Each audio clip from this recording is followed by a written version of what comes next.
자, 안녕하세요. 여러분 반갑습니다. 자, 여러분의 경제 캡틴 문병일입니다. 여러분 수고 정말 많으셨고요. 자, 2024 수능 대비 9월 평가원 모의고사, 모의평가 본격적인 경제 해설 들어가도록 하고요. 선생님이 이번 시험과 관련한 내용들 총평으로 간단하게 정리했으니까 꼭 한번 보시기 바랍니다. 알겠죠? 자, 그러면 이제 우리는 이번 시험이 어떤 포인트로, 어떤 유형으로, 또 어떤 접근법을 갖고 들어가야 될지 한번 문제통에서 한번 하나하나 좀 확인해 보도록 합니다. 자, 일단 우리 1번 문제부터 볼게요. 자, 우리 기출 또는 수특수한수 연습 많이 한 겁니다. 일단 먼저 문제에서 민간경제라는 표현이 나왔으니까 경제주체 가계와 기업 중에 하나인데, 일단 여러분 여기 생산물 시장이 있는데 생산물 시장을 거쳐서 실물이 들어오죠. 그럼 나는 뭐가 됩니까? 경제 주체 중에 가계가 되고요. 가는 뭐가 됩니까? 경제 주체 중에 기업이 될 거고. 자, 그럼 이제 두 번째는 각각 기역, 니은, 디귿, 리을을 잡아야 되는데, 기역부터 보면 기업에서 실물이 생산물 시장으로 나가니까 기역은 생산물, 재화, 서비스가 되죠. 그 다음에 자, 니은은 생산물 시장으로 가계에서 나오는 화폐 흐름이니까 자, 소비 지출 금액이 됩니다. 그 다음에 자, 디귿은 생산 요소 시장을 거쳐서 가계로 들어오는 화폐 흐름이니까 이것은 자, 분배 소득이 되고요. 그 다음에 리을은 생산 요소 시장을 거쳐서 기업으로 들어가는 실물의 흐름이기 때문에 노동, 토지, 자본 등의 생산 요소가 되는 거지. 되죠? 그럼 1번. 자, 기역은 소비 지출 틀렸지? 재화 서비스고요. 2번 니은은 소비 지출이지. 그럼 소비 지출을 하는 이유는 효용 극대화를 위해서지. 이윤 극대화는 기업의 생산 활동의 목적입니다. 자, 3번.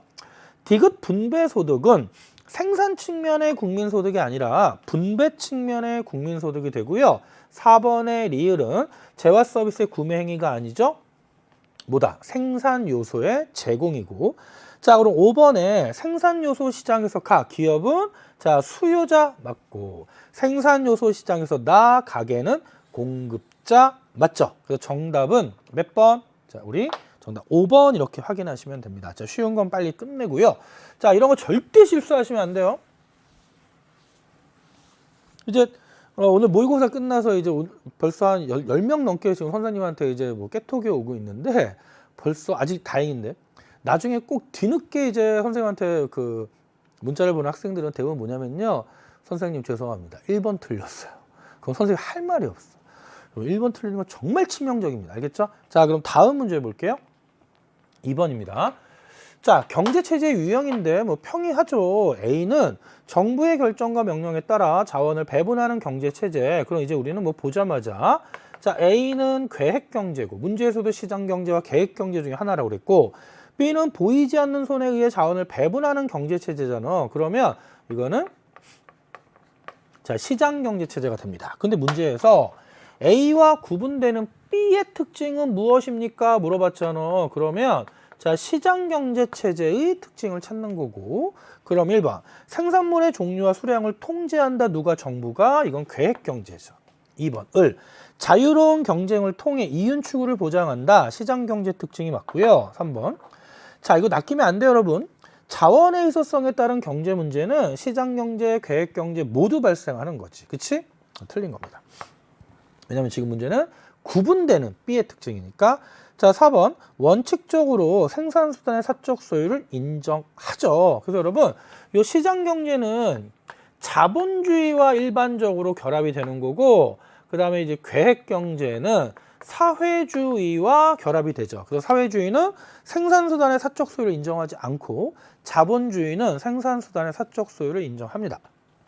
5번 자, 시장경제는 형평성을 더 강조한다. 그러면 틀린 거죠. 그렇죠? 그래서 정답은 몇 번입니까? 2번. 그래서 2번도 여기까지 정리가 됐고요. 일단 여러분 여기까지 다 맞아야 돼요. 그럼 일단 4점이 확보가 된 겁니다. 그럼 이제 3번 문제 볼게요. 독해에서 각각의 개념들을 정확히 알고 있는 거 확인하는 겁니다. 기억과 정신 이퀄 혁신. 그렇죠? 불확실성을 무릅쓰고, 위험을 무릅쓰고 새로운 시도를 하는 거고요. 규모의 경제는 규모, 투자, 생산을 늘릴수록 평균적 생산비가 하락하는 현상을 말하는 거죠. 기업의 사회적 책임, 근로자의 권익보호, 뭐 사회기반 시설 구축, 보통 우리가 사회기반 시설을 SOC라고 하죠. 그러면 교사, 지난 시간에 배웠던 가의 사례를 발표해 보자 그랬더니 기업이 환경 보존을 위해서 원료부터 제조, 판매 과정까지 재활용이 가능한 소재를 최대한 활용하자는 거죠. 그러니까 친환경 의식을 갖고 기업 활동하자는 거고, 오염물질 정화를 위한 노력, 탄소 배출량 감축, 그쵸? 동그라미 기업은, 병원 세무 기업은 사회공헌 확대, 청년 문화 정착, 윤리 경영. 그럼 여러분 이거 따로 볼 필요도 없어요. 모두 공통점은 사회적 책임이죠. 기업의 사회적 책임. 자, 따로 이건 길게 얘기 안 해도 될 것 같습니다. 자, 그래서 이 정도 보시면 될 것 같고요. 자, 그러면 이제 우리 4번 문제 갈게요. 4번. 자, 밑줄 친 기억에서 디귿에 대한 설명으로 옳은 것을 고르는데, 자, 기능성 마스크 개발에 현재까지 3억 원이 투입되었습니다. 사장이 얘기하는 거지. 그러나 최근에 시장 상황이 급격하게 변동하여 이제 선택을 해야 돼. 니은 기능성 마스크 개발을 지속할지 지금처럼, 아니면 기능성 장갑 개발로 전환할지. 왜 시장 상황이 바뀌었어요? 그렇게 그 마스크 수요가 급증한 이유는 그 전에 뭐였습니까? 바로 코로나 상황 때문이었죠. 근데 이제 그게 어느 정도 진정이 됐으니까, 그래서 상황 급변으로 니은 계속 지속할지 또는 바꿀지를, 전환할지를 결정해야 된다. 그랬더니 직원갑은 뭐라고 그러냐면, 기능성 마스크 개발이 성공적으로 완료되면 6억 원의 판매 수입이 예상되지만 이를 위해서는 아직도 현재부터 추가로 4억 원이 투입돼야 됩니다. 을은 기능성 장갑 개발로 전환하면 10억 원의 판매 수입이 예상되지만 이를 위해서는 5억 원이 새롭게 투입된대요. 돼요? 그럼 여러분 이제 주의할 건 뭐냐면, 지금까지 개발한 3억 원은 무슨 비용이야? 매몰 비용이라는 거죠. 현재 상황이 바뀌었기 때문에 현재 시점에서 이미 투입한 3억 원은 엎질러진 물이기 때문에 고려할 필요가 없는 겁니다. 그래서 1번에 자, 기억 3억 원은 니은이건 디귿이건 무슨 비용이, 암묵적 비용이 아니라 일단 매몰 비용이 되는 거고요. 그 다음에 자, 그럼 이제 니은 선택 갑니다. 자, 니은 기능성 마스크 개발을 지속할 때 명시적 비용은 얼마입니까? 3억 원이 아니라 4억 원이죠. 그렇죠? 그래서 니은은 뭐냐면 지속이잖아. 지속. 계속. 현재 시점에서 다시 계속 지속하자는 거고, 디귿은 바꾸자는 거죠. 자, 그럼 여러분 요게 니은을 지속하는 거, 니은이고, 자, 이게 디귿이면요. 일단 여러분 볼게요. 우리가 합리적 선택이 되려면은 각 선택의 순편익을 구해서 순편익이 양의 값이 나오는 게 합리적이죠. 그러면 자, 직원 갑에 자, 우리 볼게요. 자, 니은 선택의 순편익을 한번 계산해 볼게요. 자, 니은 선택의 순편익을 한번, 옆에 공간이 없네. 자, 니은 선택의 순편익을 한번 계산해 보면, 자, 니은은 6억 원의 판매 수입이 예상됩니다. 그러면 한번 옆에서 써보면, 자, 편익이 자, 6억 원이죠. 옆에다 쓸게요. 자, 니은 선택은 자, 일단 편익이 저 6억 원이고, 자, 편익에서 이제 뭐를 빼주냐면 기회비용을 빼주는데, 자, 우리가 알고 있는 건 기회비용은 자, 명시적 비용과 암묵적 비용의 합입니다. 그럼 니은 기능성 마스크 개발을 지속할 때 명시적 비용은 추가적으로 4억이 들지. 그럼 여러분 암묵적 비용은 뭐지? 암묵적 비용은 기능성 장갑 개발로 전환을 포기하는 거잖아. 그럼 암묵적 비용은 디귿의 이익이야. 그럼 디귿의 이익은 10 빼기 5억이니까 5억이 돼서 기회비용은 9억이고요. 그러면 순편익은 6 빼기 9니까 마이너스 3억이 나오는 거죠. 돼요? 자, 따라 3번 선택지 봐봐. 그럼 니은 선택의 순편익은 양의 값이 다 틀린 거고, 니은 선택의 명시적 비용은 3억이 아니라 4억이죠. 여러분 여기 3억은 저기서 나오는 거지. 3억은 매몰 비용이야. 그럼 이제 4번 선택지 보면, 그럼 디귿 선택의 명시적 비용은 암묵적 비용보다 크다. 자, 한번 해봅니다. 여러분, 자, 이번에는 디귿을 선택하면, 자, 디귿의 편익은 10억 원의 판매 수입이 편익이고요. 여기서 이제 명시적 비용과 마찬가지로, 자, 명시적 비용과 자, 암묵적 비용의 합을 빼줘야 되는데, 자, 명시적 비용은 5억 원을 투입해야 되니까 명시적 비용 5억 원이고요. 자, 암묵적 비용은 니은 선택이 2, 그럼 600이 4. 그럼 600이 4니까 2억이 되죠. 그러면 4번 선택지. 디귿 선택의 명시적 비용 5억은 암묵적 비용 2억보다 크다. 4번이 정답이죠. 돼요? 그리고 여러분 딱 봐도요. 여기서 계산하면 플러스 3억이 나옵니다. 그래서 디귿 선택의 순편익이 양액값이 나오는 거고, 자, 또 하나 디귿 선택의 기회비용은 9억이고요. 니은 선택의 기회비용은 7억입니다. 그래서 디귿 선택의 디귿 선택의 기회비용은 7억이고요. 니은 선택의 기회비용이 9억이니까 7억은 9억보다 작다 이렇게 바꿔줘야죠. 자, 우리 그 기회비용 연습 많이 한 내용이니까 아마 여러분 선생님같이 열심히 공부한 친구들 이 정도, 뭐 이 정도야 하면서 풀었을 거다라고 믿을게요. 자, 그럼 4번 문제까지 정리가 됐고요. 자, 다음 문제 갑니다. 이제 우리 한번 5번 문제 볼까요? 자, 표는 소비 측면에서 외부 효과가 발생하고 있는 XJ, YJ 시장이 있는데 일단 단서가 소비 측면이잖아. 소비 측면. 그러면 외부 경제 과소 소비, 외부 불경제 과다 소비가 됩니다.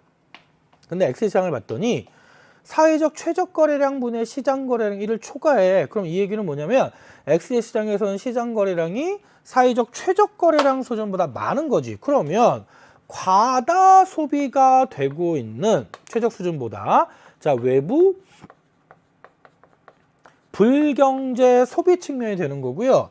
YJ 시장에서 이게 1 미만이란 얘기는 분모가 분자보다 큰 거잖아. 그러면 최적 거래량이 시장 거래량보다 많다는 얘기는 역으로 시장 거래량이 최적 거래량보다 적은 거죠. 이유는 과소 소비되기 때문에 최적 수준보다. 그래서 이거는 외부 경제 소비 측면이 되는 거죠. 그럼 여러분 이렇게 이해하는 거예요. 바로 머릿속에 그래프가 떠오르면 사회적 편익을 반영한 사회적 수요와 사회적 비용을 반영한 사회적 공급이 만나서 요점이 현재 시장의 사회적 최적 균형점인데, 외부 경제 과소 소비 YJ는 이거부터 할게요. 외부 경제 과소 소비 YJ는 시장 수요가 더 적은 거잖아. 그럼 이게 YJ 균형이 되는 거고, XJ는 외부 불경제 과다 소비니까 XJ는 소비가 더 많은 거지. 그럼 여기가 XJ의 균형점이 될 거라고. 돼요?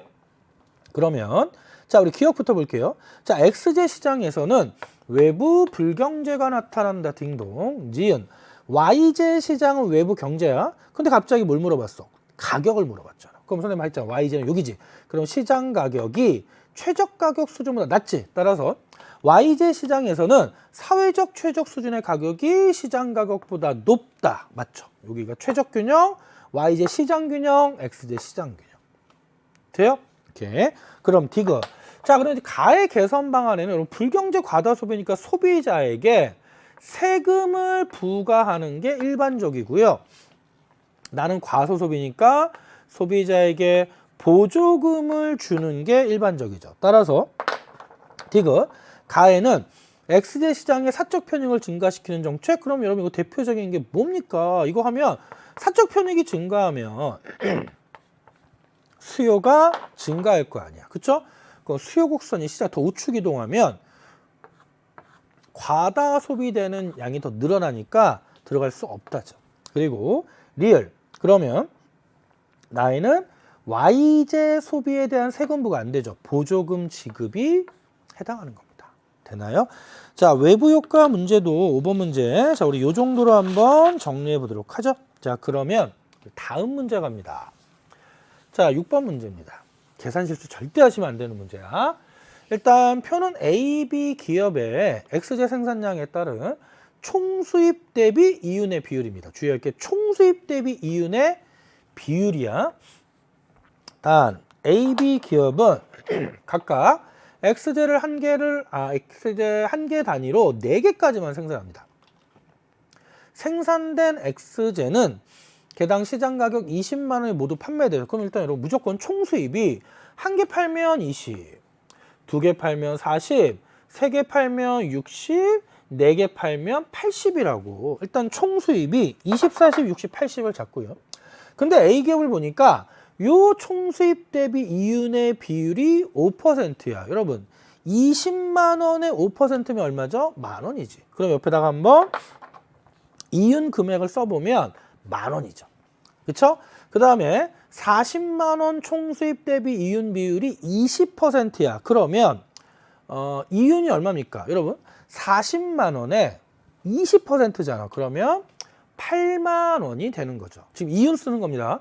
그 다음에 60만 원 3개일 때, 생산량이 3개일 때 A기업은 60만 원 총수입의 이윤이 30%야. 그러면 이윤이 18만 원이 되는 거고요.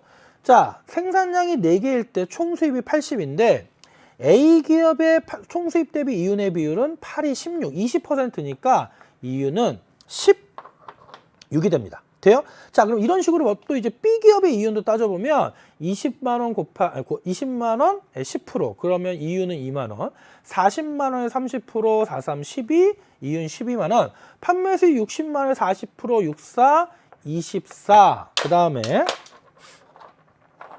자, 80만 원 수입의 이윤 30%, 38에 24가 되겠죠. 그럼 이제 여러분 우리는 뭐를 역으로 구할 수 있냐면 총수입에서 총비용을 빼주는 게 이윤이니까 역으로 총수입에서 이윤을 빼주면 우리는 이제 뭐를 구할 수 있냐면 요 옆에다가 한번 총비용을 계산해 볼게요. 그럼 A기업의 총비용부터 계산하면 그냥 총수입 빼기 이윤이죠. 19. 40 빼기 8, 32. 그쵸? 그 다음에 60 빼기 18 하면요. 20 빼면 42고 2니까 42. 그쵸? 그 다음에 80 빼기 16 하면요. 60에 4니까 64. 선생님은 항상 이런 거 뺄 때 40 빼기 8 하면 그냥 뭐 이런 거죠. 60 빼기 18 하면요. 이걸 그냥 20으로 만들어요. 그러면 60 빼기 20 하면 40 남고 2 해서 42. 뭐 그냥 마음대로 하셔도 되고. 자, 그럼 똑같이 한번 해보면 자, B기업의 이제 우리 총비용도 계산해 볼 수 있겠지. 그럼 B기업은 20 빼기 18, 40 빼기 10이니까 얼마입니까? 28. 자, 지금 총비용 구하는 겁니다. 60 빼기 24니까 36 총비용. 80 빼기 24죠? 그러면 56.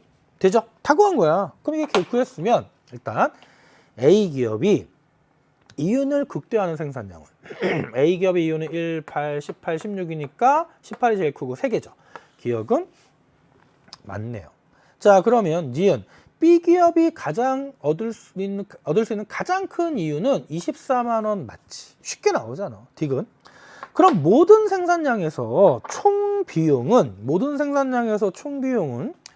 A기업이 B기업보다 크다? 우리 지금 총 비용 구했죠? 그럼 여기서는 A기업이 B기업보다 크고 A기업이 B기업보다 크고 A기업이 B기업보다 크고 A기업이 B기업보다 크죠? 작다가 틀렸죠. 크다가 되는 거지. 크다가. 돼요? 리을. 그럼 모든 생산량 수준에서 판매 수입은 여러분 여기 낚이면 안 돼. 지금 A기업이건 B기업이건 무조건 모두 20만 원을 판매하기 때문에 A기업과 B기업의 판매 수입은 같다죠. 그렇죠? 오케이. 자, 그럼 이제 우리 6번 문제 정답은 1번 정리가 됐죠? 그러면 다음 문제 갑니다.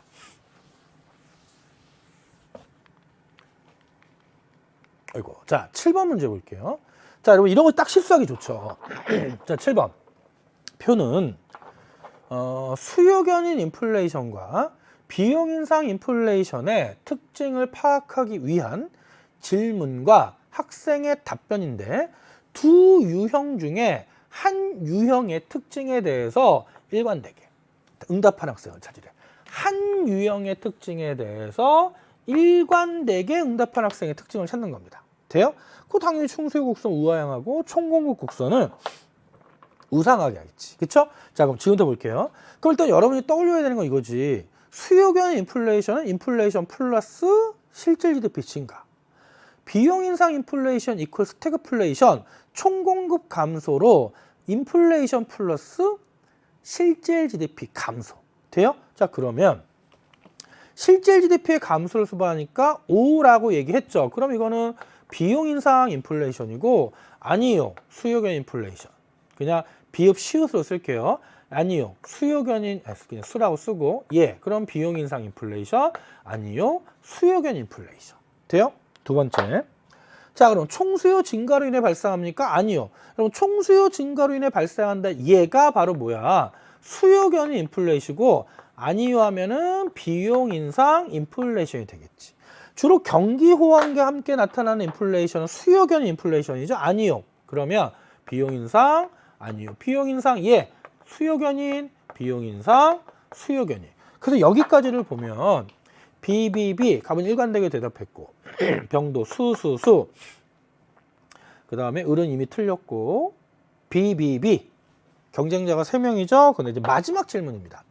스태그플레이션을 초래할 수 있습니까? 예. 비용 인상 인플레이션. 아니요. 수요 견인 인플레이션. 예. 비용 인상. 아니요. 수요 견인. 아니요. 수요 견인. 그럼 일관되게 대답한 건 BBBB 값 해서 정답은 1번 이렇게 확인하시면 됩니다. 그래서 이건 그냥 쓰면서 이렇게 푸는 게 가장 확실한 방법이다 라는 것만 여러분이 확인하시면 될 것 같아요. 자, 그럼 우리 7번 문제 정답은 자 1번 문제 1번이죠. 이렇게 정리가 됐고요. 자, 그러면 이제 다음 문제 볼게요. 자, 여러분 이제 8번 문제입니다.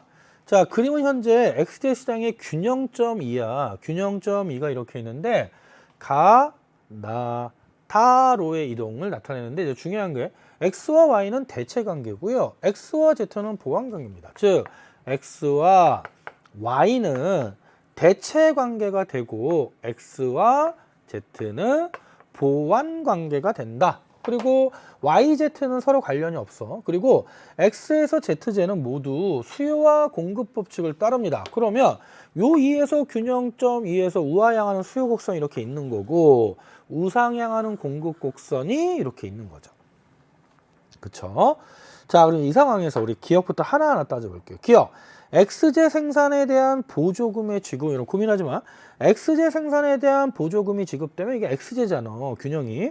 그럼 XJ의 공급이 증가할 거고, 공급이 증가하면 공급 곡선이 우측 이동하면서 공급 곡선이 우측 이동하면 이렇게 되겠죠. 그럼 가격은 하락하고 거래량은 증가하기 때문에, 그쵸? 그러면 나로의 이동이 아니라 다로의 이동이 되는 거지. 그럼 니은. 자, 이번에는 YJ 공급 증가입니다. 그럼 여러분 여기서 보자고. 자, YJ와 XJ는 대체제인데 YJ 공급이 증가하면 YJ 공급 곡선이 우측 이동하면서 YJ 가격이 하락합니다. 그럼 대체 관계는 XJ의 수요가 감소하겠지. 수요가 감소하면 가로 이동하는 요인이 될 거 아니야. 수요가 감소하니까. 돼요? 자, 그럼 이제 우리 D급 볼게요.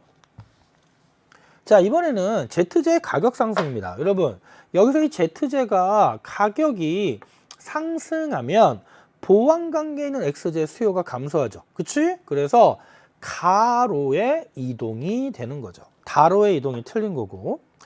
자, 그럼 리을 보면 이번에는 자, ZJ 생산 비용 하락이야. 그럼 이거 봐봐. ZJ 생산비가 하락하면 ZJ 생산비 하락으로 ZJ 공급이 증가할 거고 ZJ 공급이 증가하면 ZJ 가격은 하락하겠지. 가격이 하락하면 보완 관계에 있는 XJ의 자, 수요가 증가하면서 수요 곡선이 우측으로 이동하면 나로의 이동이 나타나겠죠. 그래서 8번 문제는 정답 니은, 리을, 4번 이렇게 확인하시면 돼요. 됐나요? 자, 그럼 우리 8번까지 정리가 됐고요. 자, 그러면 다음 문제 갑니다. 자, 9번 문제 한번 좀 꼼꼼히 보자고.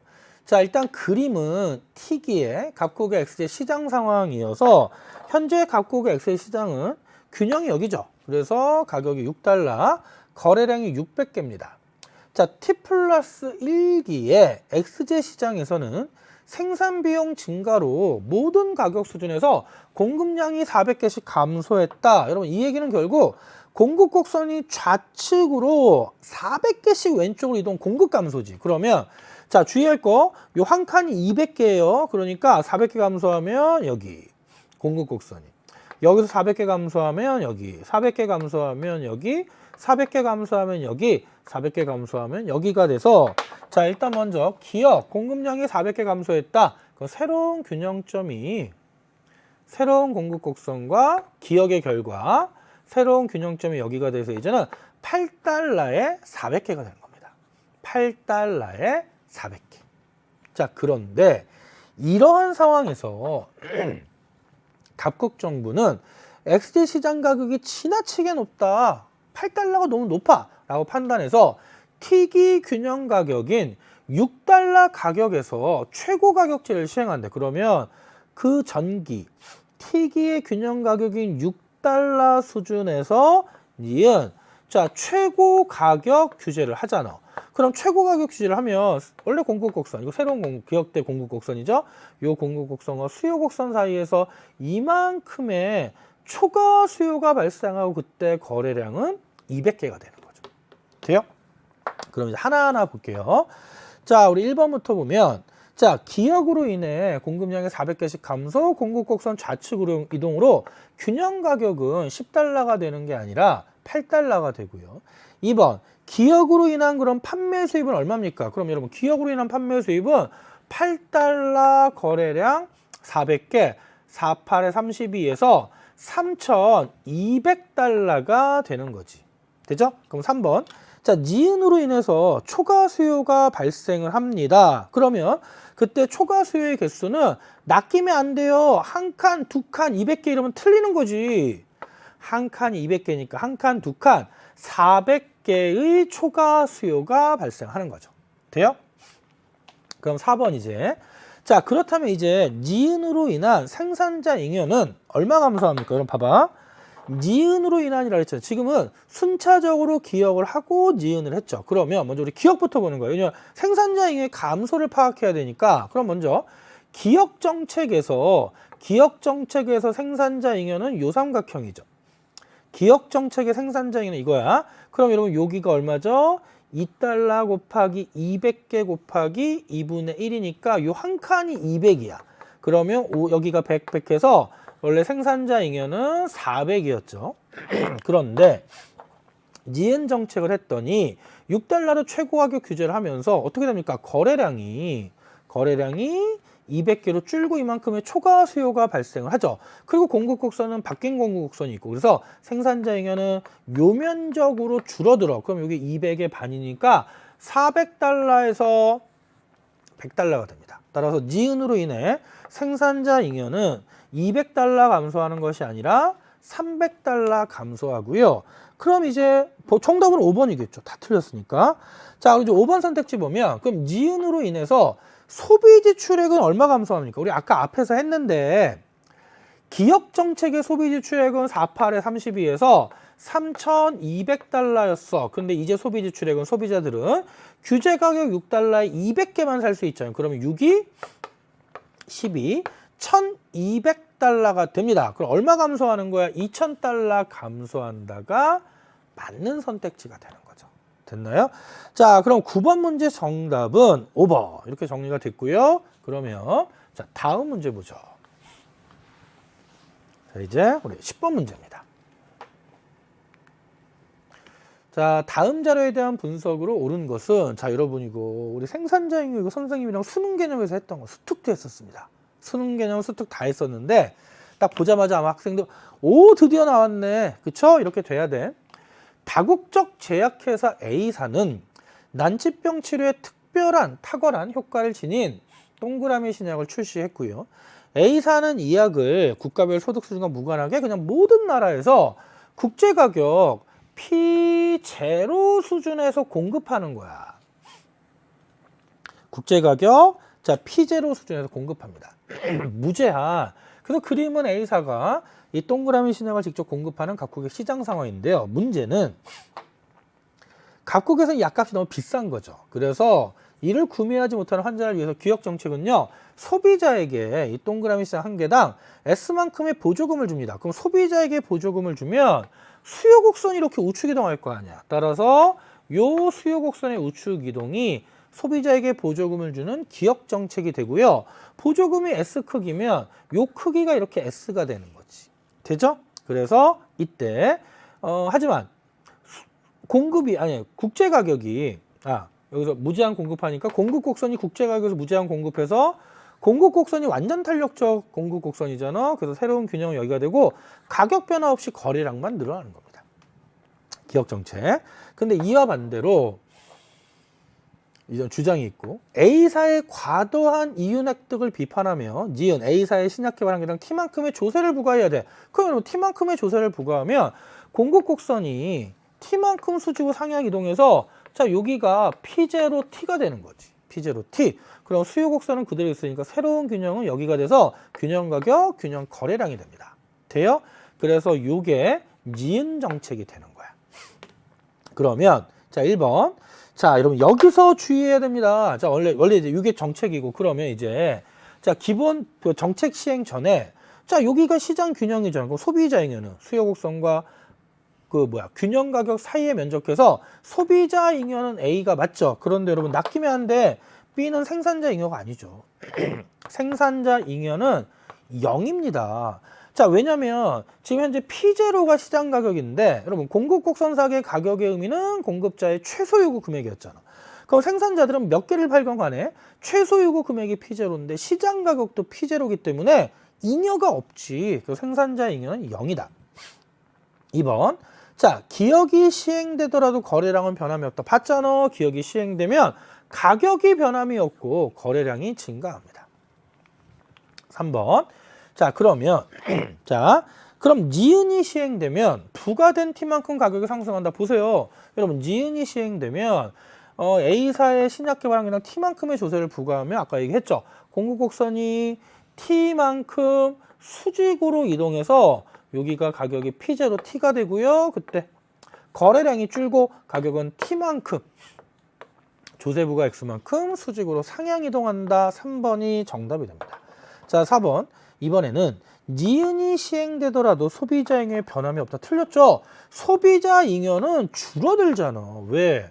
자, 원래 균형에서 요 점이 찍혀 있는 A의 면적이 소비자 잉여인데 자, 니은 정책이 시행되면 소비자 가격이 상승하면서 소비자 잉여는 요 비금친 면적으로 줄어들잖아. 그래서 변함이 없다. 틀렸고요. 5번.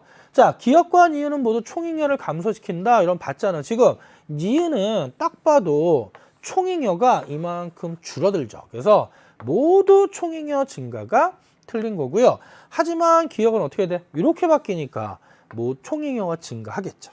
됐나요? 자, 이렇게 해서 자 10번 문제 정답은 여러분이 3번 이렇게 확인하시면 문제 없을 것 같아요. 자, 그럼 우리 10번까지 정리가 됐고요. 자, 그러면 11번 문제 갈게요. 자, 우리 11번입니다. 여러분 이제 우리 이 문제는 그냥 우리 공식대로 그냥 깔끔하게 자 풀어주시면 돼요. 풀어주시면 되고요.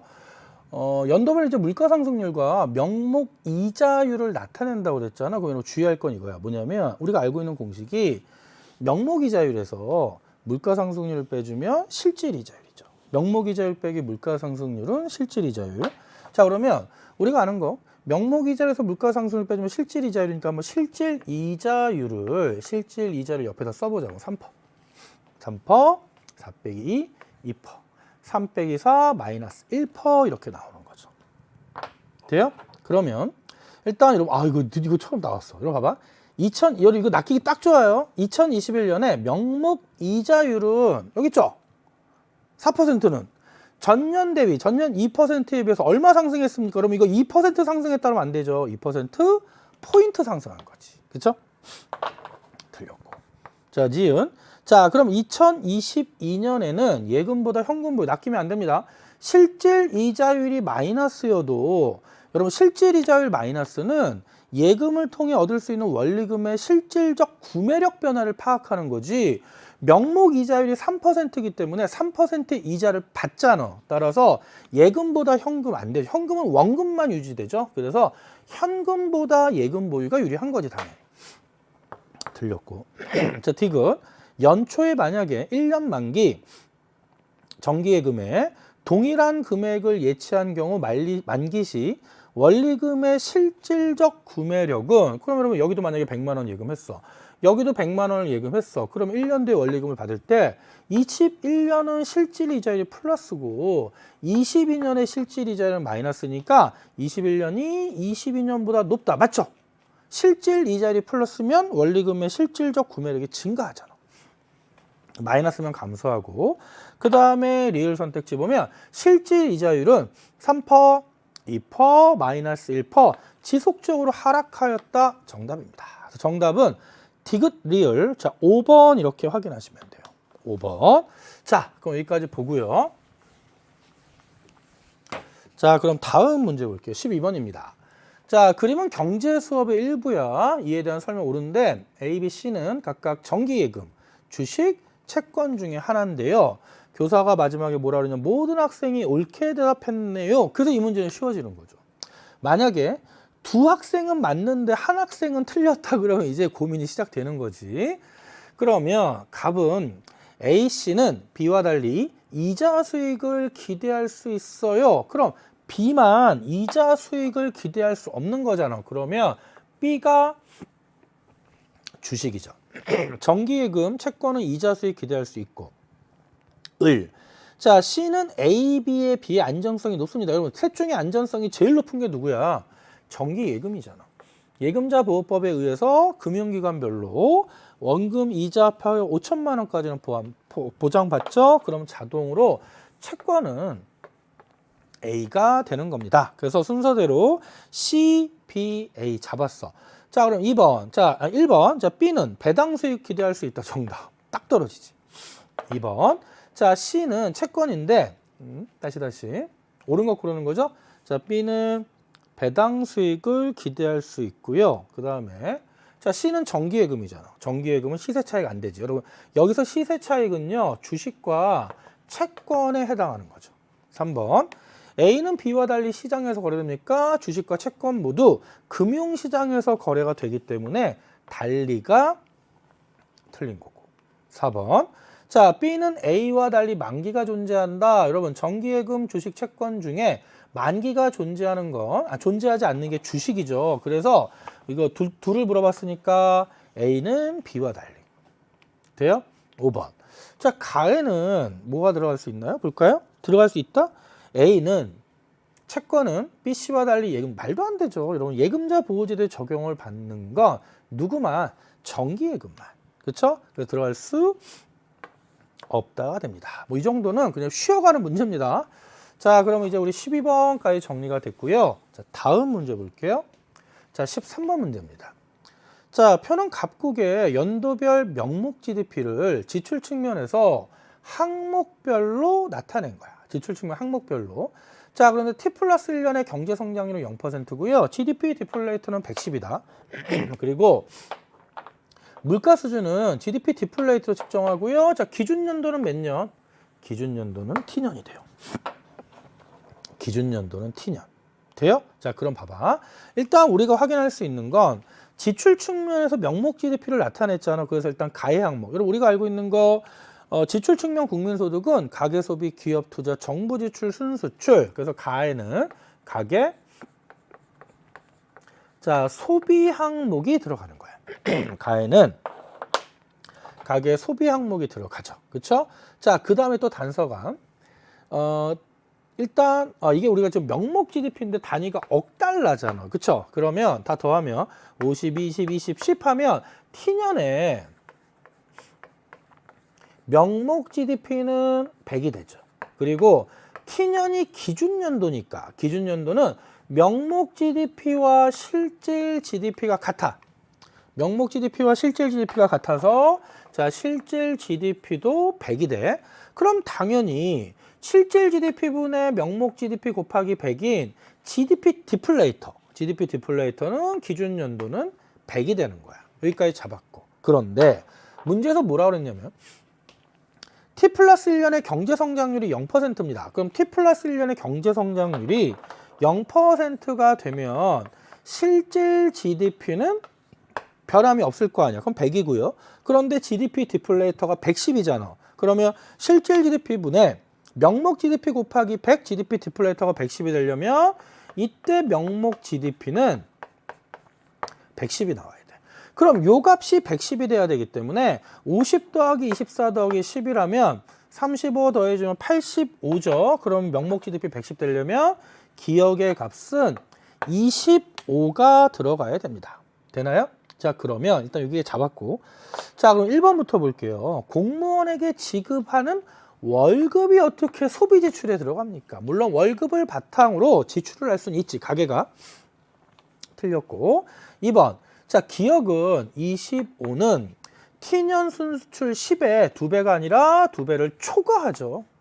2.5배죠. 3번. 자, T 플러스 1년의 실질 GDP는 110억 달러 틀려. 일단 T년의 명목 GDP가 100인데 기준 연도니까 실질 GDP도 100이고 경제 성장률이 0%이기 때문에 T 플러스 1년의 실질 GDP도 100이죠. 그래서 100억 달러가 되는 거고. 4번. T년 대비 T 플러스 1년에 T년 대비 T 플러스 1년에 명목 GDP 증가율은 10%입니다. 그리고 GDP 디플레이터 증가율이 물가 상승률이잖아. 그럼 고민하지 마세요. 물가 상승률이 나오면 GDP 디플레이터의 증가율이 되는 거야. 그래서 GDP 디플레이터가 100에서 110으로 증가했죠. 그래서 물가 상승률도 10%로 같다. 4번이 정답입니다. 5번. 자, 가계 소비 지출이 포함되는 항목은 가죠. T년 대비 T 플러스 1년에 50% 증가하였다? 아니 20% 증가했다? 아니죠. 금액이 억 달러가 50 동일하니까 증가하였다가 틀린 거죠. 됐나요? 오케이. 자, 그럼 13번 문제 정답은요. 4번 이렇게 확인이 됐고, 자, 다음 문제 갈게요. 자, 14번입니다. 자, 한번 꼼꼼히 읽어보자고. 자, 주제. 비교 후에 따른 무역 원리 이해구의 학습 목표는 비교 후에 따른 양국의 무역 조건과 이득을 탐색합니다. 자, 일단 조건 이거야.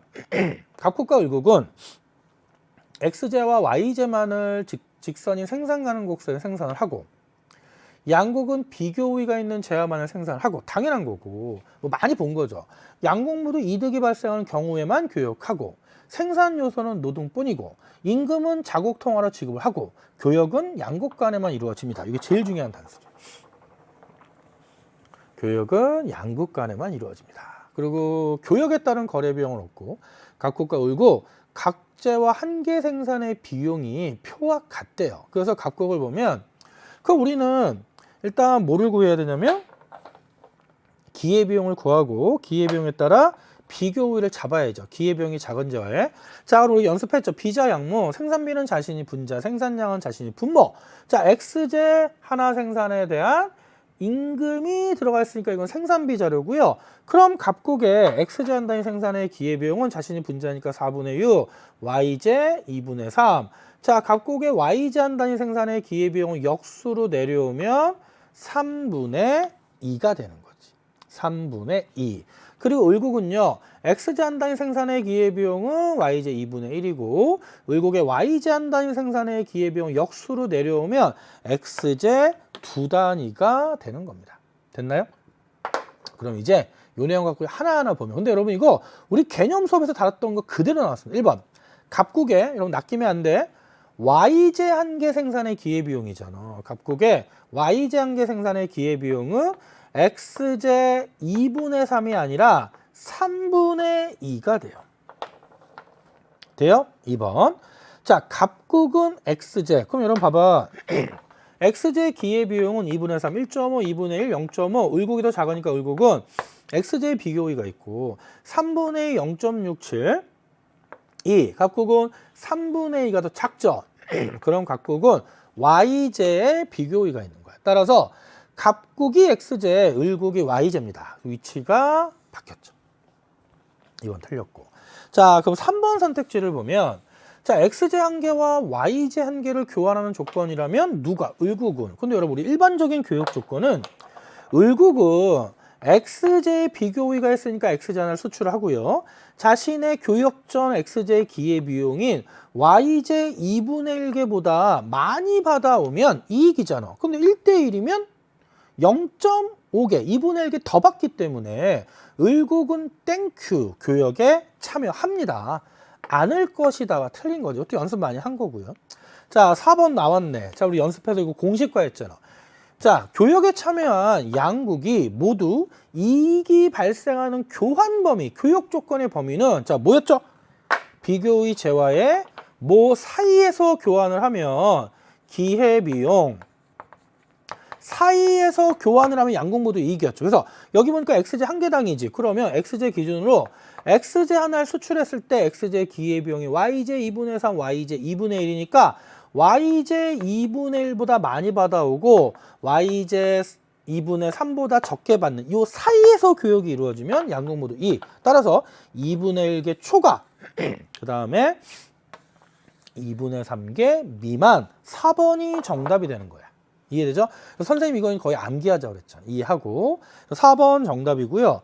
그럼 마지막 5번 보면 자 그러면 양국 간에 이제 교역이 이루어지면 교역 이전에 비해서 갑국은 자 갑국은 y제의 비교위가 있으니까 y제 소비의 기회비용 증가할 거고 을국은 x제의 비교위가 있으니까 x제 소비의 기회비용이 증가합니다. 그래서 감소한다가 틀린 거예요. 되나요? 그래서 아마 여러분이 여기까지 오면서 이렇게 딱 걸리는 게 없었을 겁니다. 그래서 아마 열심히 이제 공부했잖아요, 우리. 그러면 뭐야 이거 할만한데? 만점 이렇게 생각하다가 15번에서 한번 틱 걸릴 거예요, 한번. 근데 그렇다고 뭐 그렇게 크게 어려운 거 아니고요. 그리고 또 주어진 조건들을 푸는 겁니다. 보면 일단 지금 1월 달에 취업자, 실업자, 비경제활동 인구의 상황이 있고 2월 달에도 취업자, 실업자, 비경제활동 인구의 상황이 있는데 지금 이런 거예요. 자, 1월 달에 취업자가 있었어. 근데 그들이 2월 달에 취업자가 얼마인지, 그들이 또 2월 달에 실업자가 얼마인지, 그들 중에 또 비경제활동 인구가 얼마인지를 물어보는 거예요. 되나요? 근데 이 문제가 또 선택지 5번의 함정이 있어요. 선택지 5번의 함정. 자, 한번 볼게요. 표는 각국의 월별 15세 이상 인구 중에 취업자, 실업자, 비경제활동 인구의 비율입니다. 예를 들어 15세 이상 인구, 예를 들어 봐봐. 15세 이상 인구 중 1월에 취업자였으나 2월에 실업자로 변동한 사람의 비율이 5%래, 전체에서. 그럼 여러분 결론은 뭐냐면 요 전체는 100%가 나와야 돼요. 그래서 아마 이거는 사회문화 좀 공부한 친구들이 좀 더 편하게 접근할 수 있죠. 근데 주의할 거 잘 봐요, 여러분. 이런 뭐라고 하죠? 디테일을 잘 잡아야 돼요. 잘 보세요. 요 비율 5%를 어떻게 설명했냐면 1월에 취업자였으나 2월에 실업자로 변동한 사람의 비율이 5%라는 거예요. 1월에 실업자였으나 2월에 실업자로 1월에 취업자였으나 2월에 실업자로 변동한 사람의 비율이 5%. 그러니까 1월 달에 취업자 전체 중에서 2월 달에 취업자로 바뀐 사람이 계속 취업자인 게 50%, 실업자로 바뀐 사람이 5%. 그렇죠? 취업자였으나. 그렇지? 비경제 활동. 근데 여기 이제 음영 처리는 표시를 안 한 거죠. 돼요? 그리고 단 갑국의 1월에 실업률은 20%랍니다. 근데 잘 봐. 이게 지금 전체 15세 이상 인구를 나타낸 거고요. 지금 단위가 퍼센트죠. 그럼 1월 달 전체 합은 100%, 2월 달도 100%인데 우리가 알고 있는 건 취업자 더하기 실업자가 경제활동 인구고 비경제활동 인구. 그럼 경제활동 인구와 비경제활동 인구의 합이 15세 이상 인구. 그런데 자, 1월 달에 비경제활동 인구 다 더했더니 12 더하기 7 더하기 6이니까 25%가 되죠. 그럼 여러분 1월 달에 비경제활동 인구가 25%면 경제활동 인구와 비경제활동 인구의 합이 15세 이상 인구니까 요 취업자 더하기 실업자 요 이렇게 쓰죠. 요 경제활동 인구는 몇 퍼센트가 돼야 되냐면 75%가 돼야 돼. 돼요? 요 합은 75%가 돼야 됩니다. 요건 되죠. 그치? 자, 그런데 또 하나의 단서가 있어. 무슨 단서가 있냐면, 자, 그럼 우리가 1월달 상황을 봤잖아. 그럼 1월달에 경제활동 인구가 75%인데, 뭐라 그랬냐면, 각국의 1월 실업률이 20%래요. 그럼 여러분, 1월달에 실업률이 25%라는 얘기는 요 75 중에 실업자의 비율이 25가 아니라 20%야. 20%. 그러면 75 중에 실업자의 비중이 25가 되려면 취업자가 60 나오고 실업자가 15가 나와야 돼요. 그러면 75분의 15 하면 5분의 1, 25% 되죠. 이거 5 곱하면 5, 1은 5, 25니까. 돼요? 그래서 우리는 1월 달에 취업자 비중이 60%고 1월 달에 실업자 비중이 15%고 비경제활동 인구 비중이 몇 %다? 25%다라는 걸 잡은 거야. 여기까지 돼요? 자, 그 다음에 또 하나 있어. 또 1월에 1월에 실업자였던 사람 중에 1월에 실업자였던 사람 중 2월에 비경제활동 인구가 된 사람의 비율은 60%래. 잘 봐. 자, 1월 달에 실업자였던 사람 중에 1월 달에 실업자였던 사람 중에 2월 달에 어디 있어요? 비경제활동 인구가 된 사람의 비중은 60%. 그러면 자, 1월 달에 실업자가 15잖아. 15죠. 근데 그 중에서 2월 달에 비경제활동 인구, 즉 여기가 된 사람의 비율이 15 중에 60%야. 그럼 6, 1은 6, 6, 5, 30해서 여기가 9가 되는 거죠. 여기가 9. 또 하나 빈칸 채울 수 있는 건 뭐냐면 50 더하기 5 더하기 여기 음영 처리가 60이 돼야 되잖아. 그럼 여기가 또 5가 나와야 돼요. 그래서 우리는 지금 빈칸을 잡았습니다. 그래서 50, 그 다음에 5, 5, 9, 6, 72 블랭크. 기억, 음영. 그런데 또 하나 볼게. 그럼 이제 2월 달의 상황을 보면 취업자, 실업자, 비경제활동 인구인데 비경제활동 인구의 합이 나오죠. 몇 퍼센트입니까? 20%지. 자, 비경제활동 인구의 합이 20%야. 그러면 일단 여러분 딱 봐도 비경제활동 인구는 줄었죠. 왜? 15세 이상 인구는 변함이 없잖아. 1월 달에 비경제활동이 25%. 만약 100명이면 25명.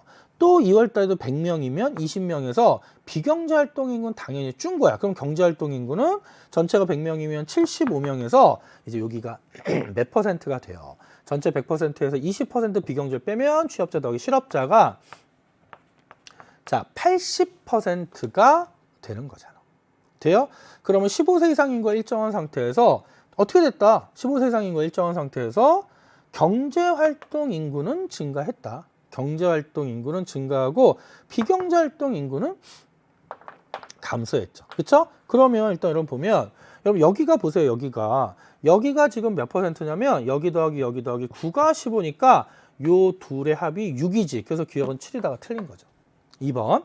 자, 2번이 정답인데 실업률을 물어봤어요. 여러분 고민할 필요가 없어요. 여러분 일단 우리 1월 달에 실업률은 얼마냐면 자, 1월 달에 실업률은 자, 일단 여러분 1월 달은 이쪽이잖아. 그러면 1월 달에 실업률은 2번 선택지에서 자, 1월 달에 실업률은 취업자 더하기 실업자 경제활동 인구 75분의 실업자 15. 아, 했네. 우리 이미 20%였잖아. 그렇지? 20%인데요. 그럼 여러분 2월 달의 실업률은 80이지. 80분에 이미 요 합이 10이잖아. 요 합이 12. 근데 여러분 12 더하기 5면 17이죠. 그리고 플러스 알파. 근데 8이 16, 20% 넘잖아 이미. 그래서 16보다 크니까 따라서 실업률은 2월 1월보다 높다. 맞죠? 그 다음에 자 3번에 보니까 그러면 자 2월 달에 고용률은 얼마냐? 마찬가지입니다 여러분. 2월 달에 고용률은요. 다시 2월 달에 고용률은 15세 이상 인구분의 취업자 합인데 50 더하기 5 더하기 5에서 취업자가 60%잖아. 그러면 100분의 60해서 60%니까 55% 미만이다가 틀린 거죠. 아, 죄송합니다. 이거 1월 달이죠. 2월 달이네. 다시 이쪽으로 볼게요. 그럼 2월 달의 취업률은 죄송합니다. 이쪽으로 볼게. 근데 이미 전체 100 중에 57 플러스 기억이잖아. 그 55% 미만이다 틀린 거지. 4번.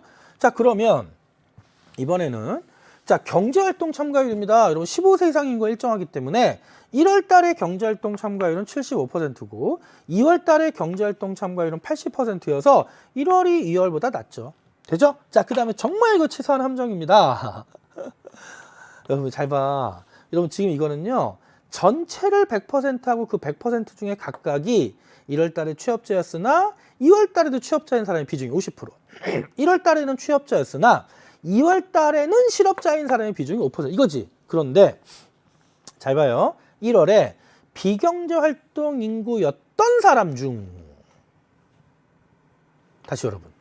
여기는 15세 이상 인구 중 1월에 취업자였던 사람 중이 아니라 취업자였으나잖아. 근데 여기 보면 1월에 비경제활동 인구인 사람. 그럼 여러분 보세요. 1월에 비경제활동 인구인 사람은 25지.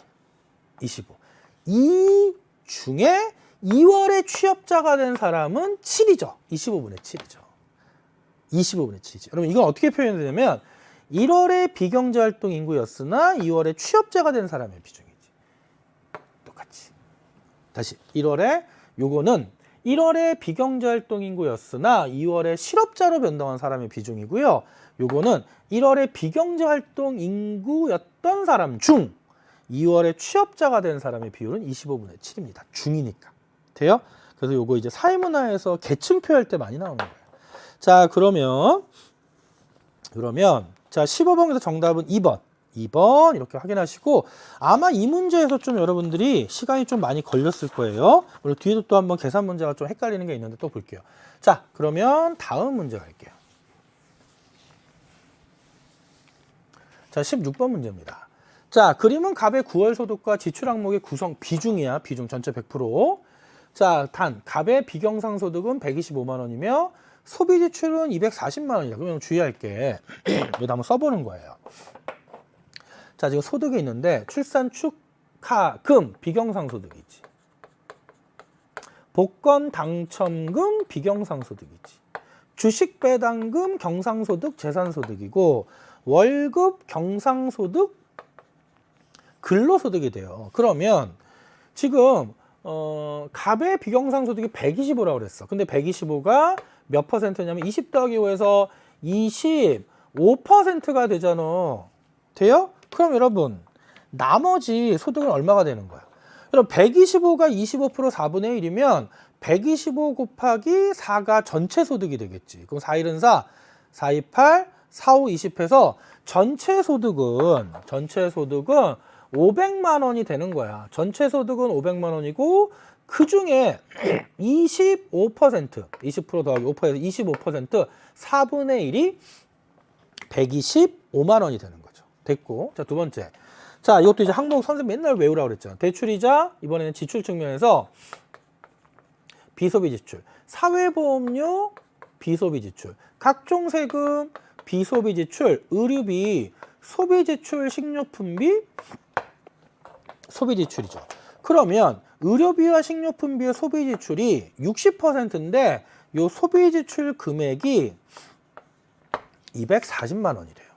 그럼 나머지가 40%죠. 그러면 60대 40이야. 그럼 비소비 지출은 40%를 차지하고 소비 지출은 240을 차지하니까 소비 지출 대 비소비 지출의 비가 3대 2가 되잖아. 3대 2. 그쵸? 그럼 총합이 5니까 딱 그거 계산하면 이게 3, 8, 24, 8, 26 돼가지고 총 여기 비소비 지출 금액은 160, 소비 지출 금액은 240해서 다 더해주면 지출 금액이 400이 되는 거죠. 요거 계산하라는 거예요.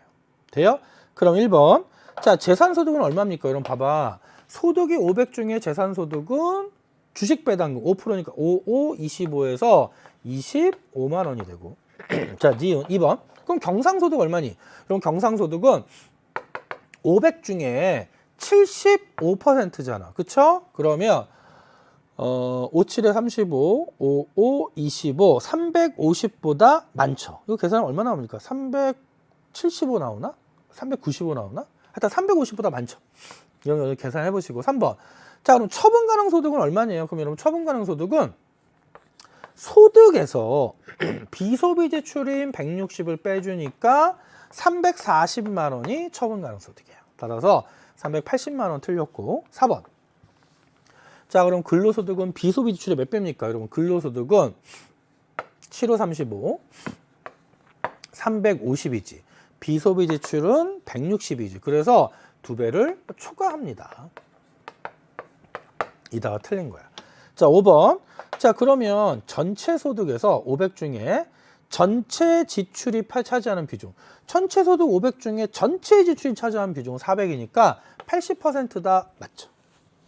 돼요? 그래서 16번 정답은 몇 번입니까? 5번. 이렇게 정리가 됐죠.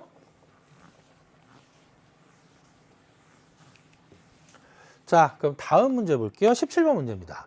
자, 이것도 우리 연습 많이 한 겁니다. 자, 일단 경상소지 항목별, 자, 이거 잘 봐. 수취액과 지급액. 여기 수취액이 있고, 여기 지급액이 있는데, 더 중요한 거, 국제거래는 양국 간에만 이루어진다. 힌트 뭐죠? 각국의 수취액은 을국의 지급액.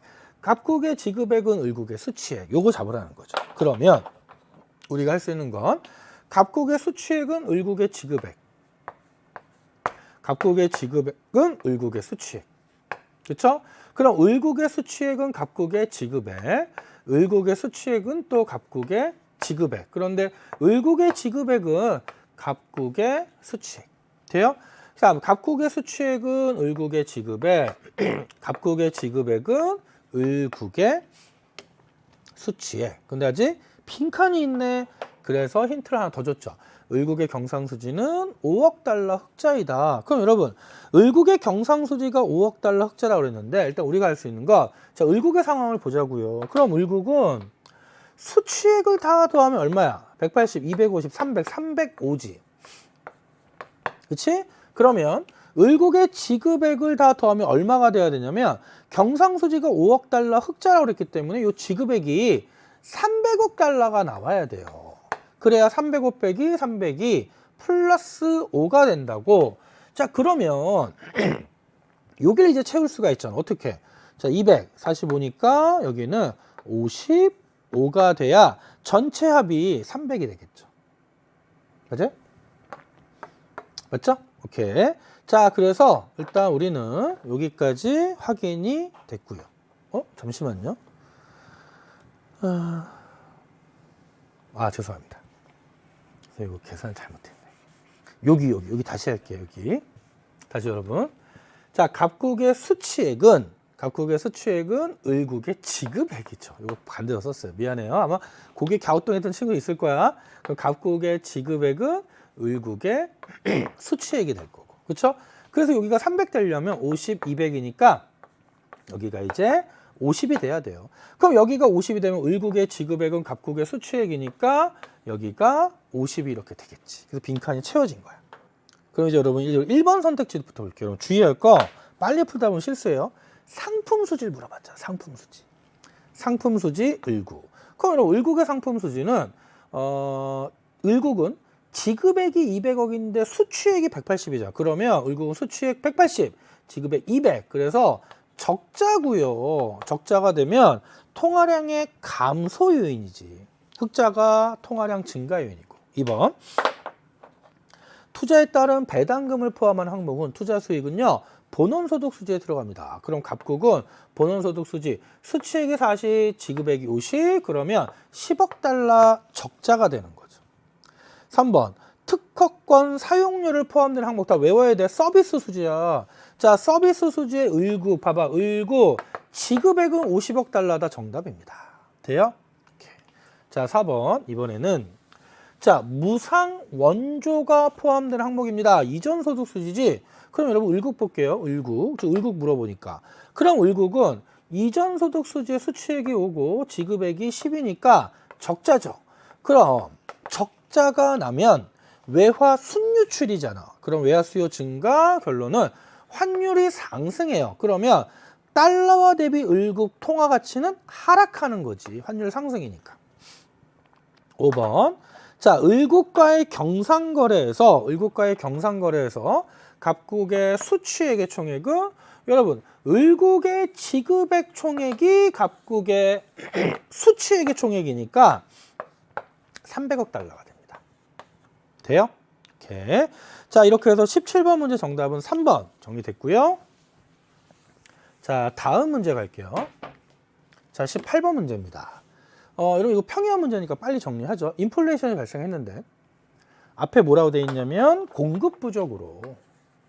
그러면 이 기억의 인플레이션은 당연히 스태그플레이션이라고 할 수 있는 비용 인상 인플레이션이고, 자, 이런 인플레이션 억제를 위해 A국 중앙은행은 통화정책. 그럼 인플레이션 억제를 위한 통화정책은 긴축 통화정책으로 총수요 억제지.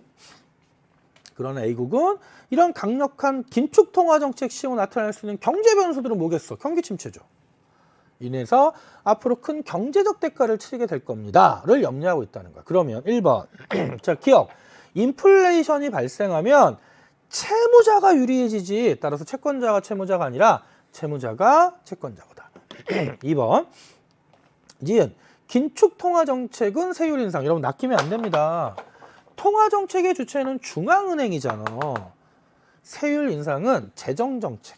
긴축은 맞지만 중앙은행의 정책이 아니라 바이 정부의 재정정책이죠. 틀린 거야. 자, 3번. 니은 긴축 통화정책 국공채 매각해야죠.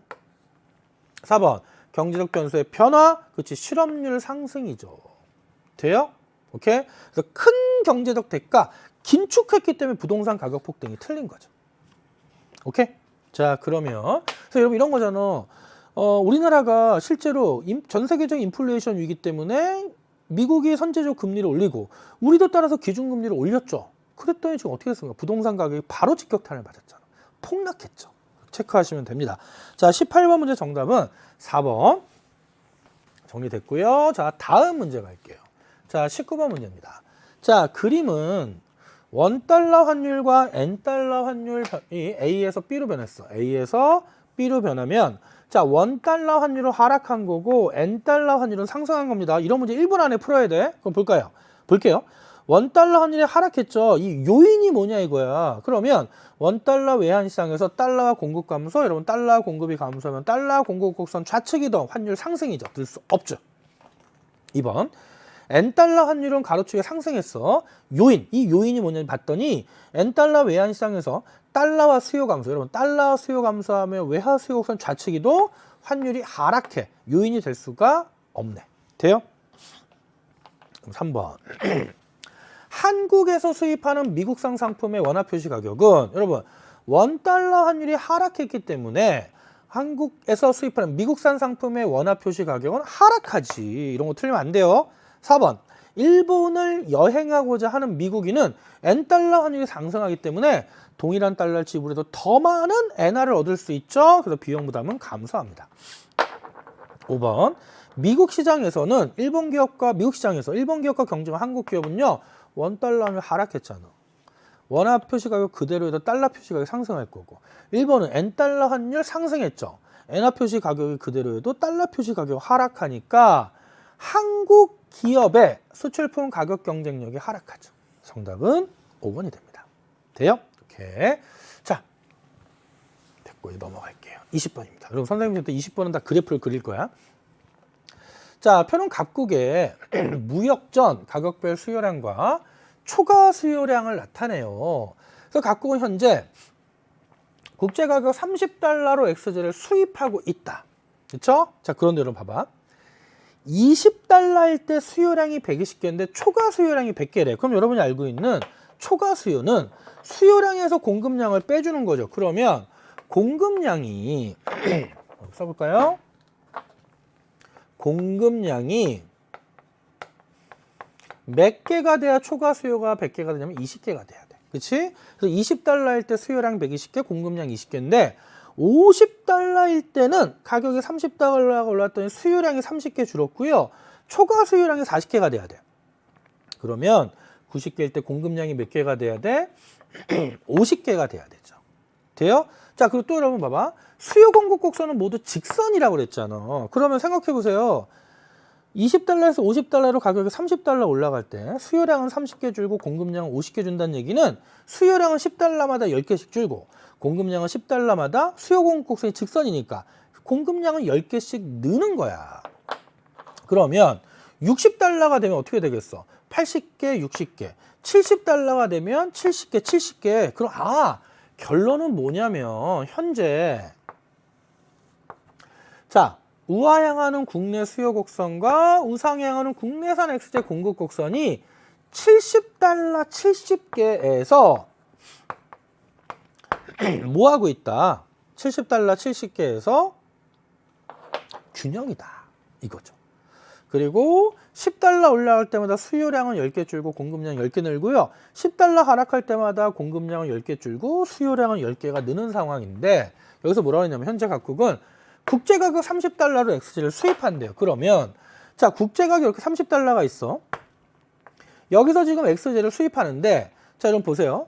30달러면 20달러보다 가격이 10달러 올라갔잖아. 그럼 수요량은 110개, 공급량은 30개가 돼요. 그렇죠? 그래서 요 30개일 때 수요량은 110개가 되고 30달러일 때 공급량은 30개가 돼서 현재는 30달러에서 XZ를 수입할 때 그때 수입량은 110개 빼기 30해서 80개를 자 수입하고 있던 상황이 되는 거야. 이게 바로 그려줘야 돼요. 바로. 돼요? 자, 그래서 80개를 자 수입하고 있어. 다시. 맞죠. 국제가 30달러. 근데 이때 이제 가의 정책을 보기. 가.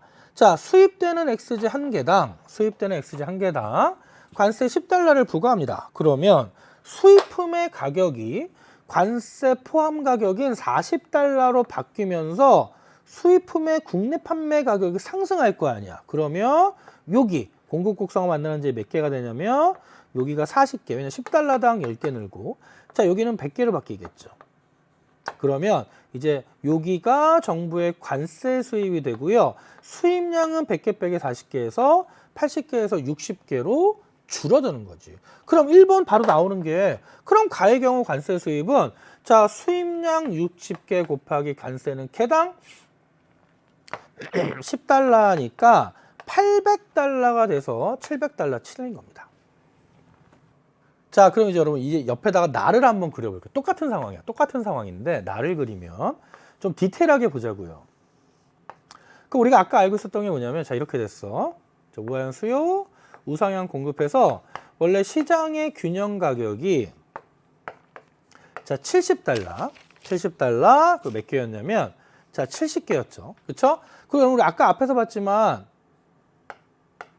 다시 20달러일 때 자 20달러일 때 수요량이 몇 개였냐면 이렇게 보면 20달러 수요량 120 그 다음에 20달러일 때 공급량 20 그리고 방금 우리 해봤죠. 30일 때 자 그러면 30, 40, 50, 60이니까 자 30일 때는 자 30달러일 때는 방금 했지만 30달러일 때는 10개씩 넣으니까 그럼 여기 30달러일 때 여기는 110 30, 110 이런 거죠. 그냥 40달러면 40, 100 그쵸? 그 다음에 50달러면 50 그 다음에 90 그쵸? 그 다음에 60달러면 60 80 이런 상황이죠. 그쵸? 이렇게 좀 이해하기 쉽게 그려주는 거야. 그러면 이 상황에서 이제 나에서는 국내 생산자에게 개당 20달러를 보조금을 주면 모든 가격과 공급량의 조합에서 공급량 수준에서 가격이 20달러 보조금을 주면 어떻게 됩니까? 20달러만큼 해서 공급 곡선이 이렇게 보조금 액수만큼 수직으로 하향 이동해서 요게 새로운 공급 곡선인데 지금 국제가격 얼마에서 국제가격 30달러 수준에서 나정책을 시행하기 전에 국제가격 30달러 수준에서 XZ를 수입하고 있었잖아. 그치? 그럼 국제가격 30달러 수준에서 XZ를 수입하고 있을 때 110 빼기 30해서 80개를 수입하고 있던 상황이었는데 지금 정부가 보조금을 주니까 공급곡선이 우측 이동하면서 여기로 이동했죠. 그럼 여기랑 만나잖아 이제. 공급곡선과 30달러가. 그럼 이때가 30개, 40개, 다시 여기가 50개죠. 50개고 국내 소비량은 110개로 똑같으니까 그럼 이때는 수입량이 60개로 줄어드는 거야. 60개로 줄어듭니다. 110 빼기 50. 그래서 2번 선택지에 나의 경우에 수입량은 50개가 틀리고요. 60개가 되는 거야. 또 보면 자 3번 선택지를 보면 그럼 나의 경우에 정부가 지급하는 보조금의 총액은 얼마냐? 정부는 공급자에게 보조금을 주잖아. 국내 공급자에게. 근데 국내 생산자가 50개를 생산했다고. 근데 그때 보조금의 액수는 개당 20달러니까 50 곱하기 20 하면 보조금의 총액은 800달러가 아니라 1000달러가 되는 거죠. 그래서 그려보는 게 제일 좋아요. 그럼 4번 선택지. 그럼 가의 경우에 국내 생산량은 나의 경우보다 여러분 보세요. 가의 경우에 국내 생산량은 관세 부과해서 40개였어. 그런데 보조금 지급 이후에 국내 생산량은 50개가 되니까 가의 경우에 국내 생산량은 40개는 나의 50개보다 10개 적다가 정답이 되는 거죠. 돼요? 그럼 마지막. 그럼 이번엔 나의 경우에 소비자 이견은 그럼 여러분 보세요. 나의 경우에 소비자 이견은 지금 소비자들은 결국 요거야. 여기 30달러에 몇 개를 사는 거야? 110개를 사죠. 그럼 요 위의 삼각형이 소비자잉여인데, 그럼 나의 경우에 소비자잉여 가보다. 근데 여러분 가에서는 40달러에 100개를 사죠. 근데 어디야? 나에서는 30달러에 110개를 사니까, 그럼 결국 나의 소비자 잉여의 크기가 가의 소비자 잉여의 크기보다 요 아래 면적만큼 커. 그럼 여기 10달러, 여기까지가 100개. 그럼 10달러 곱하기 100 더하기 10달러 곱하기 10달러 곱하기 2분의 1이니까 5. 그쵸? 10. 맞지? 그러면 1050이죠. 그래서 1100달러 크다가 틀린 겁니다. 됐나요? 자, 이 정도는 좀 여러분이 깔끔하게 풀어주시면 되고요. 그래서 이 문제 진짜 실수하기 딱 좋은 문제지. 실수하기 딱 좋은 문제. 자, 여러분 주의할 거. 수능 이렇게 낼 거다. 수능 이렇게 낼 거다. 선택지 계산 복잡하게 할 거다. 이게 우리가 이번 9월 평가원 시험을 통해서 예측할 수 있는 올해 수능의 어떤 모습이다라고 생각하시면 됩니다. 자, 우리 이렇게 해서 수능 총평 그리고 해설까지 정리하도록 하고요. 아이고, 여러분 이제 9월 평가 모의고사 끝나서 아마 좀 긴장감이 이제 극에 달할 겁니다. 하지만 여러분, 여러분의 그 힘들고 고통을 누가 선생님 어떻게 다 알겠습니까? 물론 선생님 예전에 지나봐서 잘 가물가물하기도 하고요. 그래도 방법이 없습니다. 끝까지 절대 지치고 포기하시면 안 돼요. 끝까지 수능 그날까지, 그리고 그 이후까지도 원서 쓰고 최종 합격 소식 들릴 때까지 포기하시면 안 되고요. 자, 선생님이 볼 때는 이제 수능 전까지는 거의 강의가 끝났습니다. 그래서 여러분 선생님이 직접 만나지 못해 끝까지 응원할 테니까 여러분들 지치지 마시고요. 그리고 힘내시고요. 알겠죠? 자, 그럼 이렇게 해서 우리 수능 해설 강의 종강하도록 하죠. 여러분 힘내시고요. 항상 응원합니다.